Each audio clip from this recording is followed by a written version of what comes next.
النمل رکوع نمبر 5 تلاوت. قل الحمد لله وسلام على عباده الذين اصطفى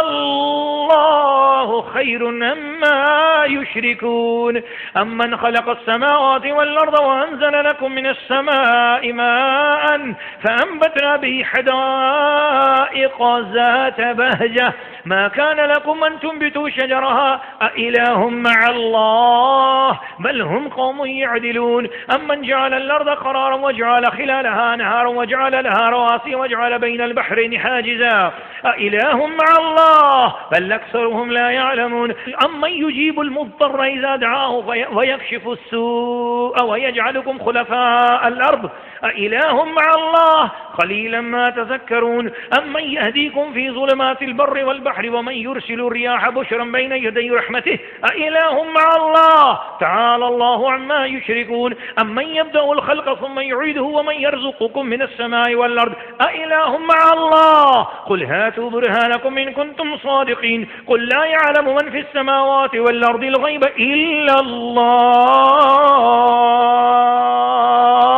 وما يشعرون أيان يبعثون بل ادارك علمهم في الآخرة بل هم في شك منها بل هم منها عمون. سورہ النمل رکوع نمبر 5 ترجمہ کنز الایمان. تم کہو سب خوبیاں اللہ کو اور سلام اس کے چنے ہوئے بندے پر. کیا اللہ بہتر یا ان کے خود ساختہ شریک، یا وہ جس نے آسمان و زمین بنائے اور تمہارے لیے آسمان سے پانی اتارا تو ہم نے اس سے باغ اگائے رونق والے، تمہاری طاقت نہ تھی کہ ان کے پیڑ اگاتے. کیا اللہ کے سوا کوئی اور خدا ہے؟ بلکہ وہ لوگ راہ سے کتراتے ہیں. یا وہ جس نے زمین بسنے کو بنائی اور اس کے بیچ میں نہریں نکالی اور اس کے لیے لنگر بنائے اور دونوں سمندروں میں آڑ رکھی، کیا اللہ کے ساتھ اور خدا ہے؟ بلکہ ان میں اکثر جاہل ہیں. یا وہ جو لاچار کی سنتا ہے جب اسے پکارے اور دور کرتا ہے برائی اور تمہیں زمین کا وارث کرتا ہے، کیا اللہ کے ساتھ اور خدا ہے؟ بہت ہی کم دھیان کرتے ہو. یا وہ جو تمہیں راہ دکھاتا ہے اندھیریوں میں خشکی اور تری کی، اور وہ کہ ہوائیں بھیجتا ہے اپنی رحمت کے آگے خوشخبری سناتی، کیا اللہ کے ساتھ کوئی اور خدا ہے؟ برتر ہے اللہ ان کے شرک سے. یا وہ جو خلق کی ابتدا فرماتا ہے پھر اسے دوبارہ بنائے گا، اور وہ جو تمہیں آسمانوں اور زمینوں سے روزی دیتا ہے، وہ جو تمہیں آسمانوں اور زمین سے روزی دیتا ہے، کیا اللہ کے ساتھ کوئی اور خدا ہے؟ تم فرماؤ کہ اپنی دلیل لاؤ اگر تم سچے ہو. تم فرماؤ غیب نہیں جانتے جو کوئی آسمانوں اور زمین میں ہے مگر اللہ، اور انہیں خبر نہیں کہ کب اٹھائے جائیں گے. کیا ان کے علم کا سلسلہ آخرت کے جاننے تک پہنچ گیا؟ کیا ان کے علم کا سلسلہ آخرت کے جاننے تک پہنچ گیا؟ کوئی نہیں. وہ اس کی طرف سے شک میں ہیں بلکہ وہ اس سے اندھے ہیں. سورہ النمل رکوع نمبر 5 تفسیر.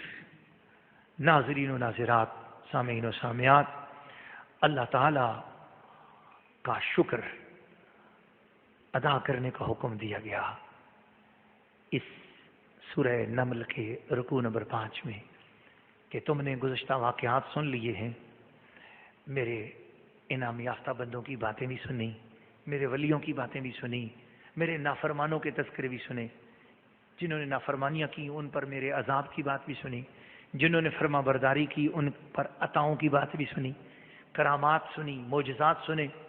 اب کیا کرو؟ قل الحمدللہ، کہہ دو کہ اللہ تیرا شکر ہے. کہہ دو کہ اللہ تیرا، بس صرف شکر ادا کرنا ہے؟ نہ خالی میرے شکریہ سے بات نہیں بنے گی. مولا پھر کیا کرنا ہے؟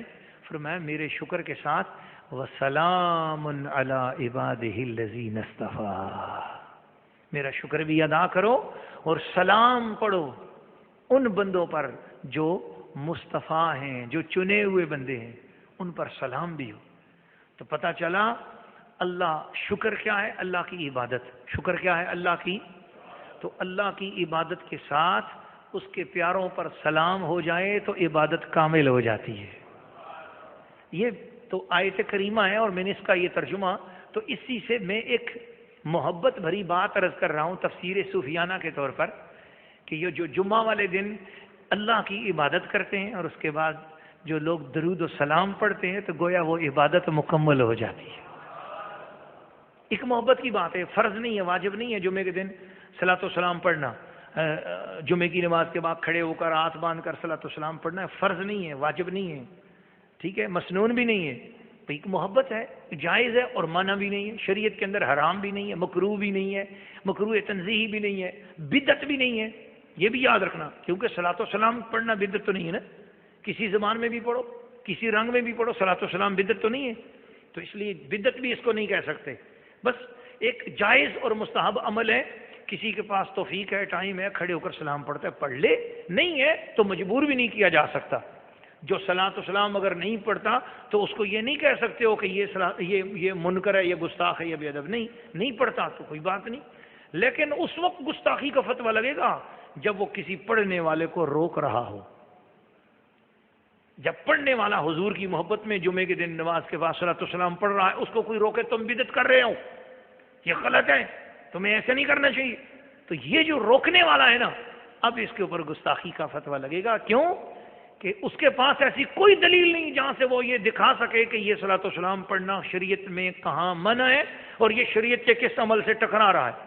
جب اس کو کوئی فرض نہیں سمجھتا، جب واجب نہیں سمجھتا، کوئی سنت نہیں سمجھتا، اپنی محبت سے سلام پڑھ رہا ہے، جمعہ ہو گیا، تم نے جانا ہے جاؤ، فانتشروا فی الارض، تم جاتے ہو جاؤ، لیکن دوسروں کو کیوں روک رہے ہو؟ وہ حضور کی بارگاہ میں کھڑا سلام پیش کر رہا ہے، اور حضور نے فرمایا لوگوں جو جمعے والے دن اور جمعرات والے محبت اور پیار سے سلام پڑھتا ہے، وہ سلام پڑھتا ہے، اس کا جواب میں خود اس کو عطا کرتا ہوں۔ اور پھر اس کے بعد اللہ پاک نے اپنی توحید کی بات بتائی، پھر اللہ پاک نے شرک کا رد کیا، اور پھر پورا رکوع بڑے جلال میں اِلٰہُ اللہ اِلٰہُ اللہ بار بار آیا۔ قدرت دیکھو، میری نشانیاں دیکھو، زمین دیکھو، آسمان دیکھو، سورج دیکھو، چاند دیکھو، زمین دیکھو، ادھر دیکھو، ادھر دیکھو، وہ خدا کے سوا کوئی اور ہے جو ان کو بنانے والا ہو؟ کیوں اللہ کو چھوڑ کر کسی اور کو اپنا خدا سمجھتے ہو؟ تمہارا خدا وہی ہے جو محمد کا خدا ہے۔